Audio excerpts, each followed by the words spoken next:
السلام علیکم ورحمۃ اللہ وبرکاتہ۔ ناظرین، امید کرتا ہوں آپ سب خیریت آفت کے ساتھ ہوگے۔ آئیے انشاءاللہ عز و جل آج کی اس ویڈیو میں اردو کتاب بہار شریعت حصہ اول کا پارٹ نمبر 28 پارٹ نمبر 28 پڑھیں گے، چونکہ اس پیراگراف سے کنٹینیو کرنا ہے۔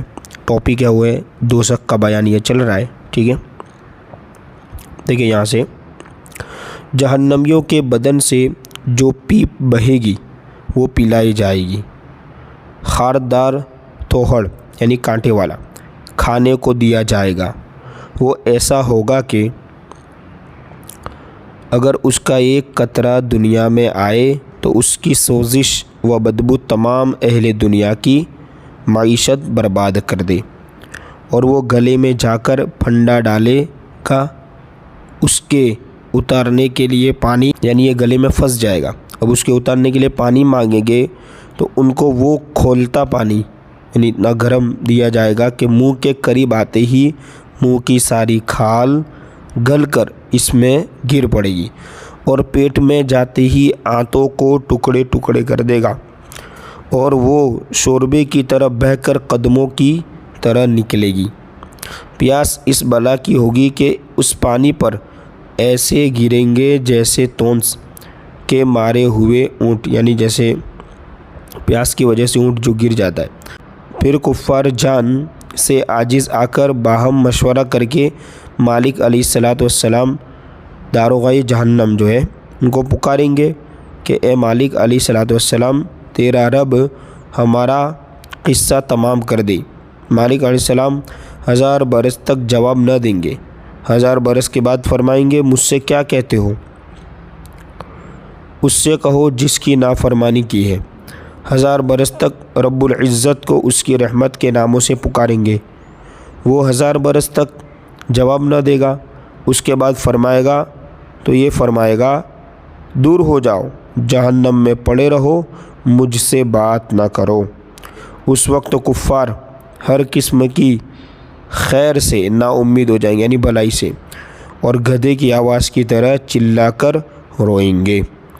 ابتداءً آنسو نکلے گا، جب آنسو ختم ہو جائیں گے تو خون روئیں گے، یعنی کہتے ہیں نا خون کے آنسو، روتے روتے آلوں میں خندقوں کے مثل گڑھے پڑ جائیں گے، گڈھے کی طرح۔ رونے کا خون اور پیپ اس قدر ہوگا کہ اگر اس میں کشتیاں ڈالی جائے تو چلنے لگے۔ اللہ اکبر۔ جہنمیوں کی شکلیں ایسی کریا ہوگی کہ اگر دنیا میں کوئی جہنمی اسی صورت پر لایا جائے تو تمام لوگ اس کی بدصورتی اور بدبو کی وجہ سے مر جائے، اور جسم ان کا ایسا بڑا کر دیا جائے گا کہ ایک شانے سے دوسرے تک تیز سوار کے لیے 3 دن کی راہ ہے۔ ایک کندھے سے دوسرا کندھا ہے، نہیں اتنا بڑا جسم ہوگا۔ ایک ایک ڈاڑھ احد کے پہاڑ برابر ہوگی۔ کھال کی موٹائی 42 ذراع، یعنی یہ دیکھیں 2 نمبر میں یہاں لکھا ہے، 2 نمبر یعنی 42 ہاتھ، ٹھیک ہے، کی ہوگی۔ زبان 1 کوس 2 کوس تک منہ سے باہر گھسیٹتی ہوگی کہ لوگ اس کو رودیں گے، یعنی اس پر چل کر کے جائیں گے۔ بیٹھنے کی جگہ اتنی ہوگی جیسے مکہ سے مدینہ تک، اور وہ جہنم میں منہ سکوڑے ہوں گے کہ اوپر کا ہونٹ سمیٹ کر بیچ سر کو پہنچ جائے گا اور نیچے کا لٹک کر ناف کو آلے گا۔ دیکھو تو صحیح کتنا خطرناک حال ہوگا۔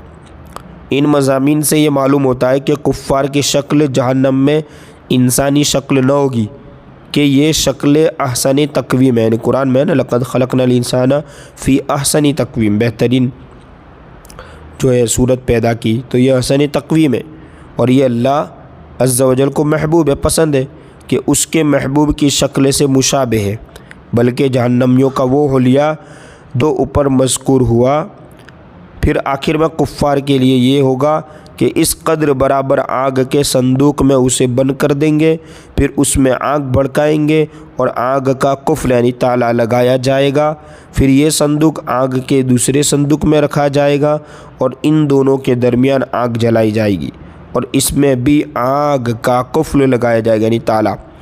پھر اسی طرح اس کو ایک اور صندوق میں رکھ کر، صندوق یعنی کہ ایک پیٹی کی طرح آتا ہے نا، آپ نے دیکھا ہوگا، اس میں مطلب کہ تالا لگا دیا جائے گا، پھر اس کو تالا لگا کے پھر دوسرا صندوق لگا دیا جائے گا اور آگ کا قفل لگا کر آگ میں ڈال دیا جائے گا۔ تو اب ہر کافر یہ سمجھے گا کہ اس کے سوا اب کوئی آگ میں نہ رہا، اور یہ عذاب بالا عذاب ہے، اور اب ہمیشہ اس کے لیے عذاب ہے۔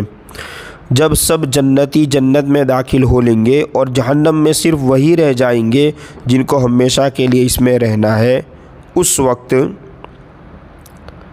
جنت و دوزخ کے درمیان موت کو میڈے کی طرح، میڈا ہوتا ہے نا جانور، لا کر کھڑا کریں گے۔ پھر منادی یعنی ندا دینے والا، پکارنے والا جنت والوں کو پکارے گا، وہ ڈرتے ہوئے جھانکیں گے کہ کہیں ایسا نہ ہو کہ یہاں سے نکلنے کا حکم ہو۔ پھر جہنمیوں کو پکارے گا، وہ خوش ہوتے ہوئے جھانکیں گے کہ شاید اس مصیبت سے رہائی ہو جائے۔ پھر ان سب سے پوچھے گا کہ اسے پہچانتے ہو؟ سب کہیں گے ہاں یہ موت ہے۔ وہ ذبح کر دی جائے گی اور کہے گا اے اہل جنت ہمیشگی ہے، اب مرنا نہیں، اور اے اہل نار ہمیشگی ہے، اب موت نہیں۔ اس وقت ان کے لیے خوشی پر خوشی ہے اور ان کے لیے غم بالائے غم، یعنی جنت والوں کے لیے خوشخبری، جہنم والوں کے لیے دکھی۔ نسأل اللہ العفو والعافیہ فی الدین والدنیا والآخرہ، یہ دعا ہے، ٹھیک ہے۔ اب پارٹ نمبر 29 میں یہ نئے ٹاپک کو ہم شروع کریں گے، ایمان اور کفر کا بیان۔